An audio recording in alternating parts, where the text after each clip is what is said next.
So Marilyn asked me to do a presentation about what has been going on the last 8-9 years in this area. And I really feel like I couldn't do the presentation without telling you about ACT, because 8 or 9 years ago, ACT was a baby, a very small organization that has grown leaps and bounds. I know that there are founders in the room, like Graciela.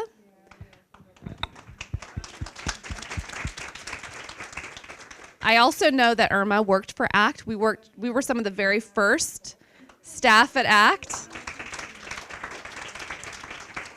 So I'm glad that you're all here. And I just saw Sarah walk in the room. So we have another staff that walked through the door. So ACT's mission is to engage women of all ages in leadership opportunities to promote social and personal change. We realize this is becoming a little bit of a time that we need to change this mission. But for now, this is what it is. But we do work with young men. So we work with all genders. ACT runs programming for young people, all genders, ages 12 to 25 years of age. We have our flagship program, which is our Female Leadership Academy. And we have several young people from that program that are here today. We have another program called SHAPE that's located in Woodlake, and you're going to hear about all these programs more later. We have our Teen Success program, which is for young parents or young moms, and we also run action teams to respond quickly to issues that are happening in our communities. We also implement campaigns and events. I bring this up because 9 years ago, 8 years ago, we weren't doing all of this. We were just doing our Female Leadership Academy. The Female Leadership Academy is an 8-month-long program that begins in the fall and ends in the spring. And the participants learn about women's issues, the women's movement, social justice issues, and they really learn how to be leaders in their community. So they expand a lot on their leadership skills, like speaking in front of you or facilitating groups, teamwork, negotiation, community organizing, and then there's so much more that they learn. Gina and Sarah, neither of them are here, both run that program. You'll hear from some of our young women who are in that program later. We also have SHAPE. SHAPE started in 2013. It's a program that's based on Woodlake High School campus. It stands for Student Health Advocates for Peer Empowerment. That program is on the high school campus, like I said, based in Woodlake, and so it's for the high school age students all the way on through to 21, depending on if they're still engaged in the program. Their curriculum focuses on social justice issues, reproductive justice, and they do a lot of advocacy and civic participation within that community. They become sexual health peer educators, and they also expand their leadership and advocacy skills. Teen Success is a program for young parents, or actually young moms. I always say young parents, but young moms up to the age of 21 if they haven't graduated from high school. This program is shifting a little bit right now. We're going to be doing case management. And the idea of the program is really to promote graduation rates and continued education. Our young moms that participate in this program, they set goals and they move to achieve those goals. Childcare is provided at all of the meetings, and they meet weekly. Action teams are for all genders, ages 12 on up. So if you live in the Visalia or Tulare County community, you can get involved in these. Okay, so what I really want to talk about is like what is happening here in Visalia? What is happening in Tulare County? Since 2008 or 9, we have distributed hundreds of thousands of condoms. We do this through outreach. We have a campaign called Don't Let a Hot Date Turn Into a Due Date. We do outreach right here in front of the convention center for prom, and we hand out safety kits. Here's a picture of Gina and her crew last year. We secret shop pharmacies through our pharmacy access campaign. Our youth are trained about access, about emergency contraception, and how they're actually supposed to be treated at the pharmacy. We secret shop over 65 pharmacies, and we've been doing this for 9 years. We do it annually. Oh, 68 now. Michelle reminded me, 68. Secret Shop is we send a youth in with a survey, and they are looking for particular measures within that pharmacy. They're looking to make sure that the emergency contraception is stocked, that if they ask for it, that they're treated fairly. And there's a lot of other measures, and they develop a report card afterwards that's being handed around right now so that women, men, young people know where to access emergency contraception, what the price is, and what pharmacies are friendly. This campaign has gained us a lot of attention. We actually have been recognized nationally for it, and other organizations are starting to implement it. We also have a clinic access campaign where we are doing something similar with the clinics to make sure that they are providing reproductive health services to the youth that we work with. And finally, ACT is engaged in legislative advocacy. Maybe we're going to rent a house with El Quinto Sol up there.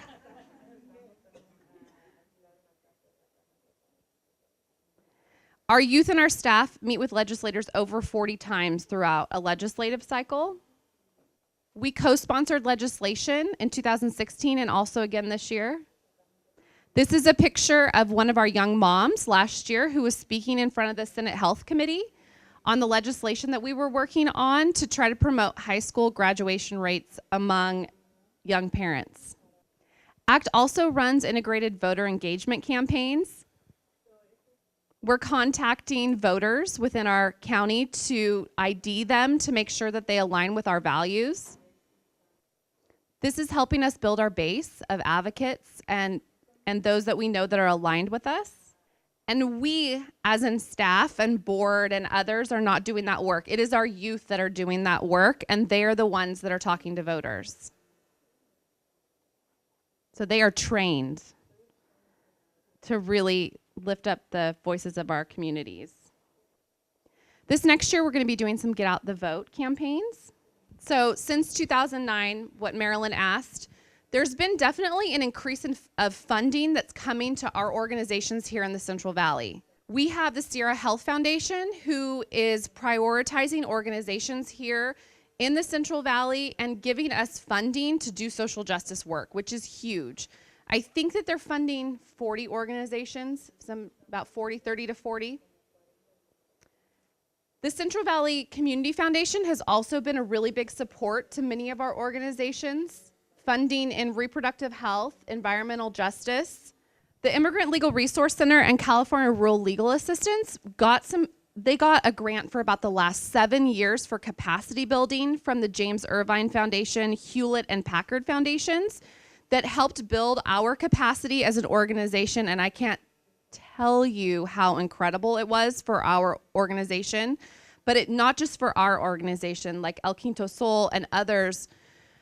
We've been able to build our boards and our staff and our capacities to be able to really give back, and that has been a huge instrumental piece in us gaining so much visibility and doing so much work.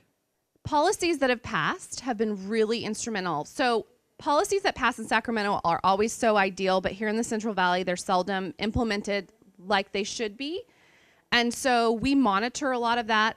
The California Healthy Youth Act passed to implement comprehensive sex education in the schools, and that has really helped our young people get access to comprehensive sex ed.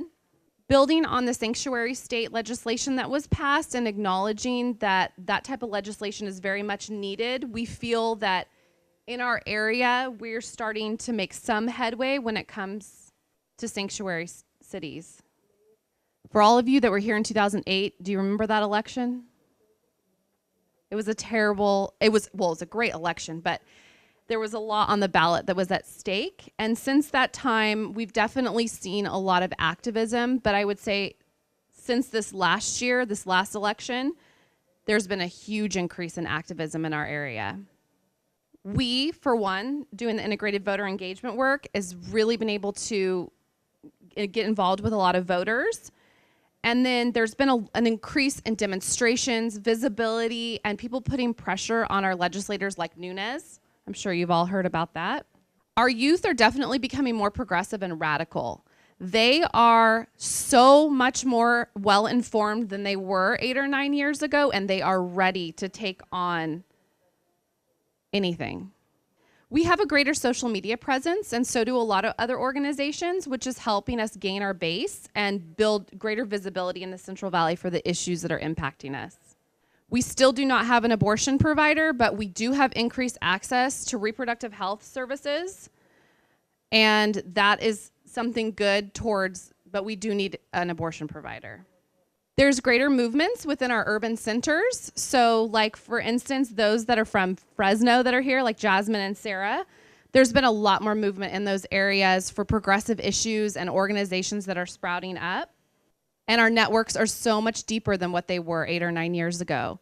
I think about all of you that are in this room and the work that you're doing, and our networks have really lifted up the work that we're doing. Here's my little map of some of the organizations in the Central Valley that are present. I'm only going to comment on a couple of them. The ACLU of Northern California made a really intentional move to put an attorney and put an office in Fresno, which has been really great for reproductive justice issues and elevating our issues here in the Central Valley around justice. Teen Success, which is an organization that funds the Teen Success program I was talking about, has been investing more dollars into ensuring that young parents have a voice and that they're getting the resources that they need. I want to note in the middle, there's an organization called Push that's actually more like a coalition that has sprouted up since the election, and they've been really organizing a lot of reactionary type events that has helped us gain visibility, or the issues gain visibility. Anybody want to add any organizations that I forgot to this? I mean, I'm missing a lot, but CAPS. So the coalition, I put El Quinto Sol there.